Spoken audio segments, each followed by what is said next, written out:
How to Buy a House in the USA, a step-by-step real story for English learners. Welcome back to our channel, where you can level up your English listening while learning real-life skills and stories from around the world. Today's story is one of the most important topics in the United States: how to buy a house. Buying property in the US is a dream for many people, but it's also a long journey with many steps. To make it easy to understand, we'll follow the story of Daniel, a 32-year-old man who moved from Brazil to the United States and decided it was time to buy his first home. Through his experience, you will learn every step, every detail, and every mistake you should avoid.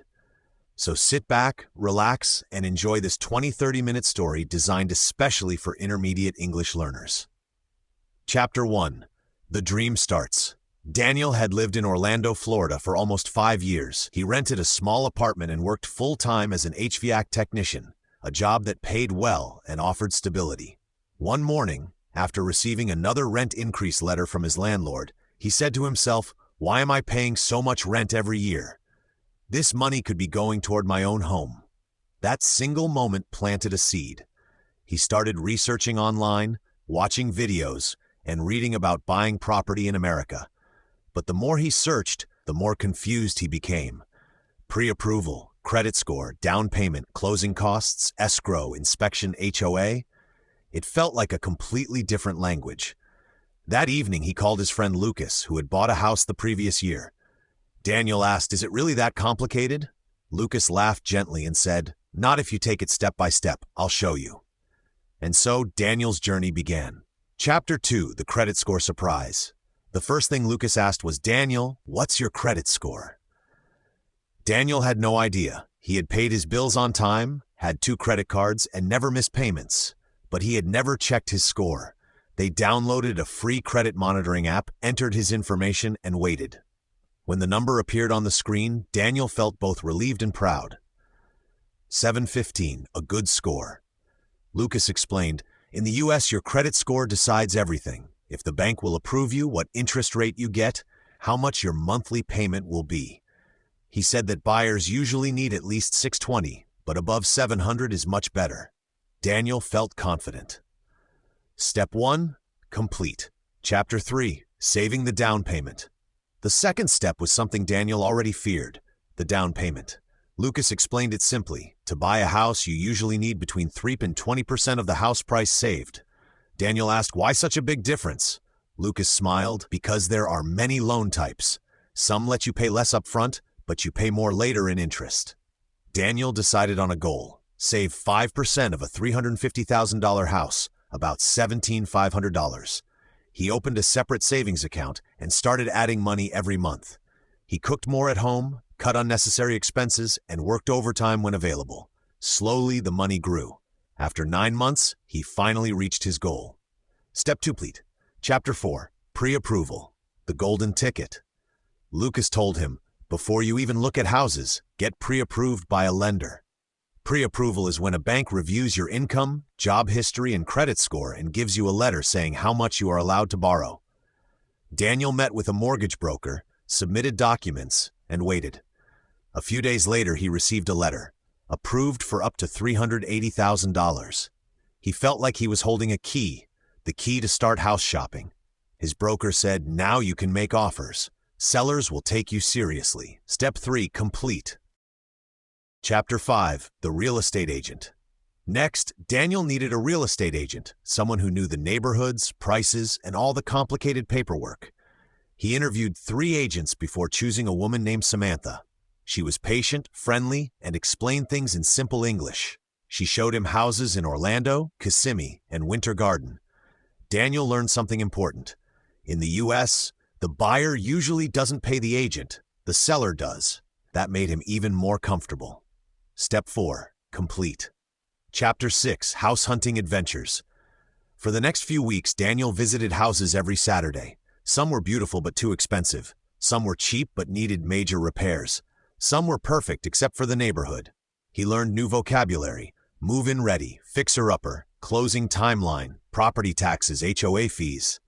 He realized buying a house wasn't just about price, it was about lifestyle. Then, one afternoon, he walked into a small 3-bedroom house. It felt warm, bright, and peaceful. He could imagine his future there. He told Samantha, "This is the one." Step 5. Complete. Chapter 7. Making the offer.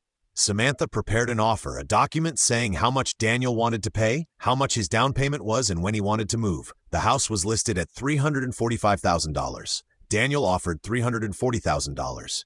They submitted the offer and waited. 2 days later, the seller replied, "We accept your offer." Daniel jumped in excitement, but Lucas reminded him, "It's not over yet. This is where the real work begins." Chapter 8. The inspection. The next step was the inspection, which checks if the house has problems like leaks, mold, electrical issues, or roof damage. Daniel paid $450 for a professional inspector. The inspector spent 3 hours checking everything. Later, he gave Daniel a report. Minor roof repairs needed, some plumbing updates, air conditioner maintenance. Nothing too serious, but enough to negotiate. Samantha helped Daniel ask the seller for $2,000 credit to cover repairs. The seller agreed. Step 6. Complete. Chapter 9. The appraisal. Then came the appraisal, when the bank sends someone to confirm the house is worth the price. If the appraisal is lower than the offer, the bank may not lend the money. Daniel waited nervously, but the appraisal came back at $345,000, higher than his offer. He smiled. Step 7. Complete. Chapter 10. Escrow and final documents. For the next few weeks, Daniel received dozens of emails from his lender, his agent, and the title company. They asked for bank statements, tax returns, pay stubs, proof of employment, identification documents. It felt endless. He thought, why so many papers? Lucas laughed. Welcome to buying property in America. Finally, everything was approved. Chapter 11. Closing day. Closing day arrived, the final step. Daniel sat at a large table, signing paper after paper. Loan documents, title documents, deed documents, disclosure documents, pages and pages. When he finished, the title agent smiled and handed him an envelope. Inside was the key to his new house. Daniel whispered to himself, "I did it." Step 8. Complete. Chapter 12. Lessons learned. Later that night, sitting on the floor of his new living room, Daniel thought about the journey. He realized 5 important lessons. 1. Your credit score matters more than you think. It changes your entire loan. 2. Saving takes discipline, but it gives freedom. 3. A good real estate agent makes everything easier. 4. Never skip inspection. Houses hide secrets. 5. Patience is the true cost of buying a home. Daniel wasn't rich. He wasn't a millionaire. He was just consistent. And because of that, he achieved his dream. You can too. Closing message? Thank you for listening to this story. If you enjoyed learning English through real-life experiences, don't forget to like, comment, and subscribe. Tell us in the comments, would you like to buy a home in the United States one day? Keep listening, keep learning, and join us for the next episode of Level Up Your English Listening.